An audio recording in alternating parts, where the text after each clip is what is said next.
नमस्ते, आप सभी का स्वागत है मेरे चैनल में चिराग एस्ट्रोलॉजी। और हम बात कर रहे हैं जुलाई मंथ कैसा रहेगा वृश्चिक लग्न और राशि के लिए, Scorpio moon sign and ascendant. देखिए, स्कॉर्पियो यानी मंगल की राशि है वृश्चिक, और मंगल उसका मालिक है। और कुंडली में जो ये जुलाई मंथ एंड की कुंडली है, पूरे महीने में ग्रह जहाँ घूम के फिर के सेटल हो रहे हैं, वो उसके बाद हम पूरे महीने में क्या इफेक्ट देंगे उसकी बात करें तो यहाँ देखिए, मंगल जो है वो आपका बैठा हुआ है केतु के साथ 28 जुलाई तक आपके कर्मस्थान में, बिल्कुल राहु के सामने।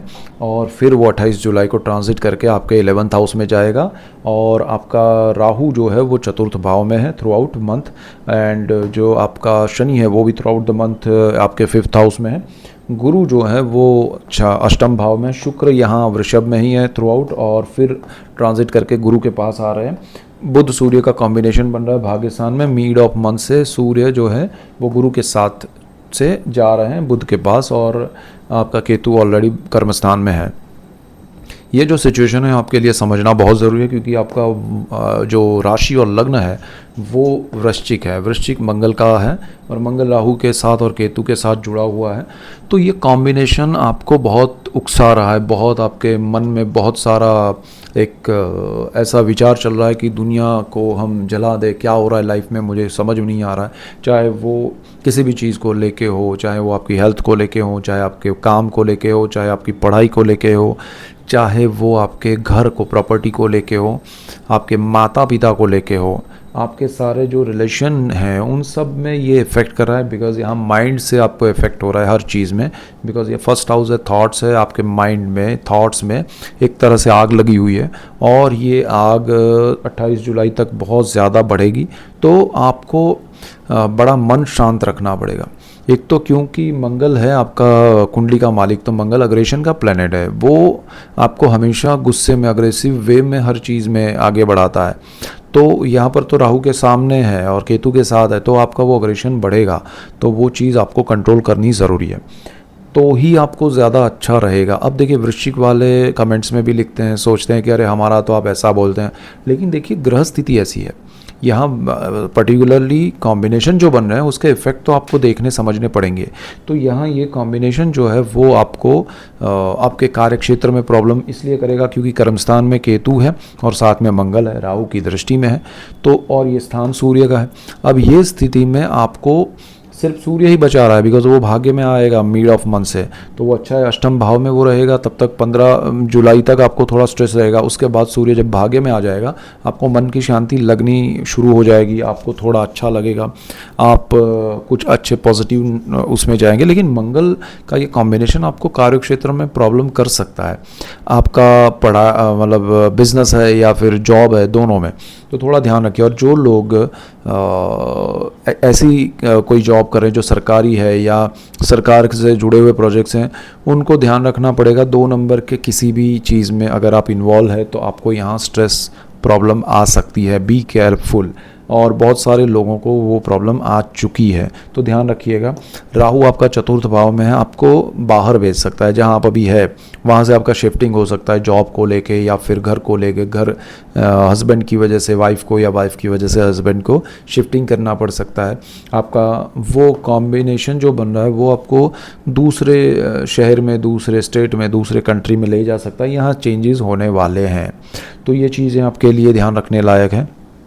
दूसरी चीज़ कि मैंने राहु का अलग से कॉम्बिनेशन वाइज वीडियो दिया है कि भाई राहु आपके चतुर्थ भाव में है, तो उसके साथ कौन सा ग्रह आपकी कुंडली का, आपकी कुंडली में सपोज यहाँ पर चंद्र है, मंगल है, बुध है, गुरु है, कौन है।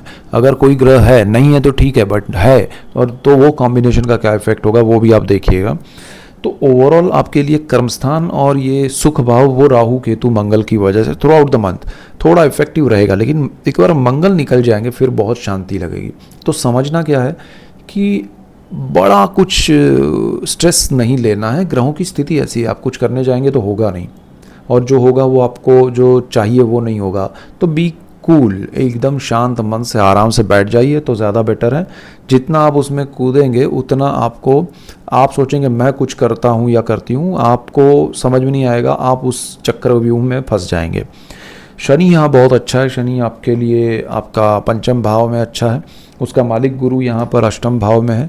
तो शनि गुरु का ये जो योग है वो आपको मन की शांति दे सकता है। जो लोग संतान से परेशान हैं उनको थोड़ा राहत मिल सकती है, संतानों के कार्य क्षेत्र में या उनके पढ़ाई में थोड़ा अच्छा एक मिल सकता है आपको रिस्पांस, तो उस वजह से आपको पॉजिटिविटी लगेगी। जो लोग संतान प्राप्ति के लिए प्लान कर रहे हैं उनको थोड़ा ध्यान देना होगा गुरु और शनि की इस पोजीशन में। और दूसरी चीज़ कि प्रेम के मामले में आपको असफलता मिल सकती है शनि की वजह से, तो थोड़ा आप उसमें भी ध्यान रखिएगा कि शनि प्रैक्टिकल प्लैनेट है, रियलिटी में आपको ले जाएगा, उसकी वजह से आपको दुख होगा, लेकिन अल्टीमेटली वो आपके लिए अच्छा भी हो सकता है।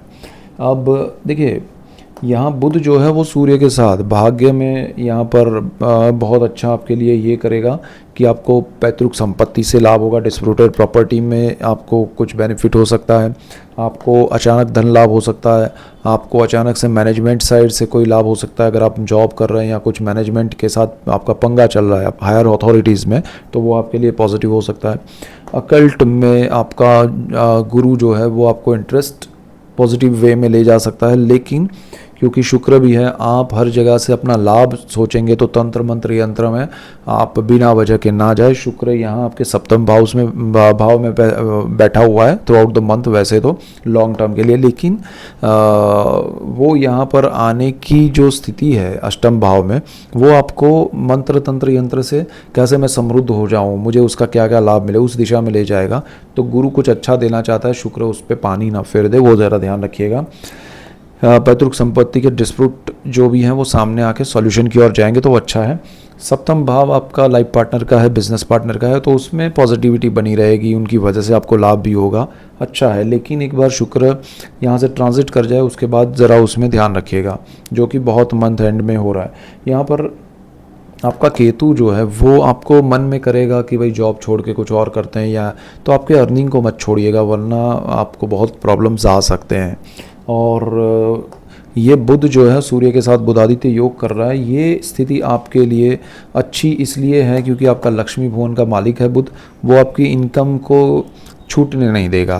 और हो सकता है आपको कहीं ज़रूरत हो, अच्छे ग्रह हो, आपके जॉब दशा अच्छी हो, तो आपको जॉब में या बिजनेस में प्रमोशन इंक्रीमेंट दिला सकता है, तो वो चीज़ अच्छी होगी। मंगल मंथ एंड में यहाँ शनि के सामने आ रहा है, तो सारी चीज़ें मैनेज करने की ओर आप आगे बढ़ेंगे।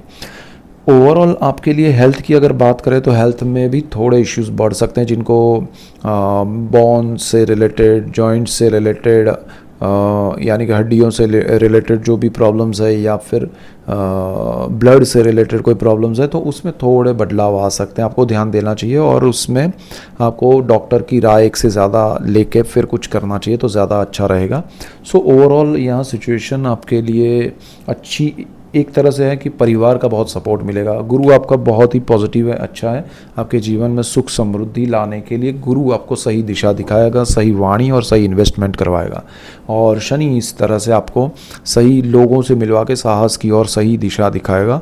तो ओवरऑल शनि गुरु का कॉम्बिनेशन राहु मंगल केतु के कॉम्बिनेशन को एक डाइल्यूट करेगा, तो आपका प्रोग्रेस भी है, लेकिन प्रोग्रेस में आप इस राहु मंगल केतु के कॉम्बिनेशन को फॉलो करेंगे तो फिर वो डिस्ट्रॉय होगा। गुरु और बुध शनि, ये इन सब के जो इफेक्ट है उसको फॉलो कीजिए, उस पर फोकस ज़्यादा रखिए, उस पॉजिटिविटी को आगे बढ़ाइए, तो आपको लाभ होगा। सो ये मेन पॉइंट्स से आपके लिए डिटेल्स वीडियो लेके आ रहा हूँ ऐसे ही मैं आपके लिए। सो इसीलिए आपको मेरा चैनल चिराग एस्ट्रोलॉजी लाइक करना है, शेयर करना है, सब्सक्राइब करना है, बेल आइकन ज़रूर दबाएं ताकि आप सबको लाभ हो, और आप सबको लाभ होगा तो मुझे खुशी होगी। So that's it for today, keep watching Chirag astrology. Thank you for watching, God bless you and goodbye. Thank you.